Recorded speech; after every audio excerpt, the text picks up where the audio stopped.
मैं सासाराम के तकिया में बनाए गए मतगणना केंद्र के प्रवेश द्वार पर मौजूद हूं। देखिए यही वो प्रवेश द्वार है जहां से आप अंदर जाएंगे, जहां पर मतगणना का कार्य प्रारंभ होने वाला है। मात्र कुछ ही मिनटों के बाद मतगणना का कार्य प्रारंभ होगा।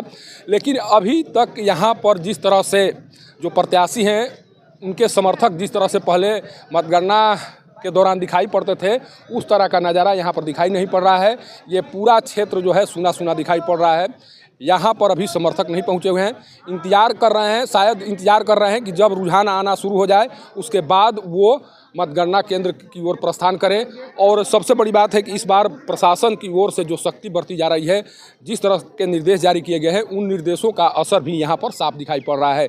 यहाँ पर तमाम पुलिसकर्मी तैनात हैं।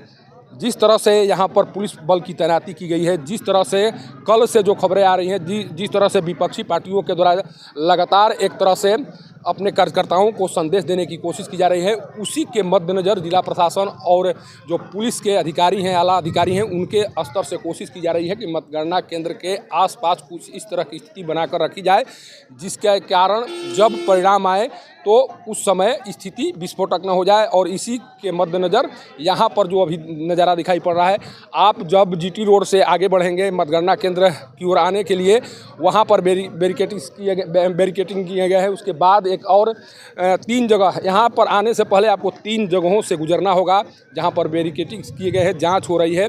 इसके बाद जब आप प्रवेश द्वार पर जाएँ, ये प्रवेश द्वार है, जब आप अंदर जाने की कोशिश करेंगे, अगर आपके पास वैध कोई पहचान पत्र है तभी आप अंदर जा सकेंगे। हम लोग भी जाने की कोशिश कर रहे हैं, तमाम खबरों को आप तक पहुंचाने की कोशिश करेंगे, रुझानों के बारे में बताने का पूरा प्रयास रहेगा। और हम लोग भी कोशिश कर रहे हैं कि अंदर में जो नज़ारा है, जिस तरह से रुझान आ रहे हैं, जो परिणाम सामने आएंगे उनको आप सबों तक पहुंचाने की कोशिश लगातार बनी रहेगी। और अभी का नज़ारा साफ बता रहा है कि जिस तरह से उत्साह प्रत्याशियों के समर्थकों में होना चाहिए, उस तरह का उत्साह यहाँ पर दिखाई नहीं पड़ रहा है।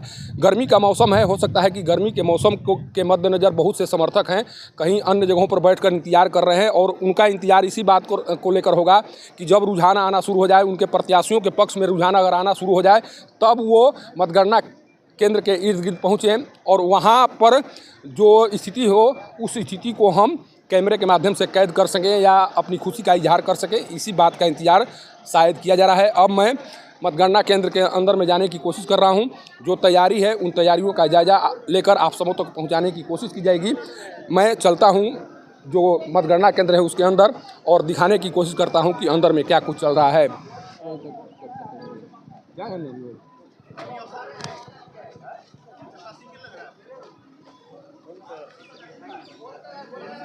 फोन नहीं ना है, मोबाइल तो हम लोगों को नहीं जाना है, पत्रकार के लिए थोड़े उनको गाइडलाइन में जारी किया गया होगा, ये सब थोड़े मना है। मैं अभी सासाराम के तकिया में बनाए गए मतगणना केंद्र के पास पहुंच चुका हूं। देखिए बगल में मतगणना का कार्य चल रहा है। तमाम तरह की जो व्यवस्थाएं होनी चाहिए सुरक्षा से जुड़ी हुई, वो व्यवस्थाएं यहाँ पर मौजूद है और उन व्यवस्थाओं के बीच मतगणना का कार्य अब प्रारंभ हो चुका है। तमाम खबरें आपको पब्लिक न्यूज़ के माध्यम से पहुंचाने की कोशिश मेरी रहेगी। क्या रुझान आ रहे हैं, किस तरह के परिणाम आ रहे हैं, उन तमाम खबरों पर नज़र रहेगी। और जिस तरह से देखिए अभी वहां पर मतगणना का कार्य प्रारंभ हो चुका है और चप्पे चप्पे पर पुलिसकर्मियों की तैनाती है, कहीं पर कोई चूक की गुंजाइश नहीं है। जो निर्वाचन विभाग या जिला प्रशासन का गाइडलाइन है, उन गाइडलाइनों के अनुसार ही सारे तरह के कार्य किए जा रहे हैं। किसी भी व्यक्ति को, किसी भी अनाधिकृत व्यक्ति को इस पूरे कैंपस में प्रवेश करने की अनुमति नहीं दी जा रही है। पूरी तलाशी के बाद ही उन्हें अंदर आने की इजाज़त मिल रही है। तो सोचिए कि इस बार जो मतगणना का कार्य है, वो उस कार्य को किस तरह से संपन्न कराने की तैयारी जिला प्रशासन के द्वारा की गई है, निर्वाचन विभाग के द्वारा की गई है। और जब कुछ ही देर बाद, मात्र 1 घंटे के बाद रुझान आने की जो संभावना व्यक्त की जा रही है, उन संभावनाओं को भी मैं आप सबों तक पहुंचाने की कोशिश करूंगा। अभी फ़िलहाल मैं मतगणना केंद्र के अंदर में पहुंच चुका हूं। पल पल का अपडेट आप तक पहुंचाया जाएगा। आप इन तमाम खबरों को देखने के लिए बने रहिए पब्लिक न्यूज़ के साथ। सासाराम के तकिया मतदान केंद्र से पब्लिक न्यूज़ के लिए सत्येंद्र चौबे की रिपोर्ट।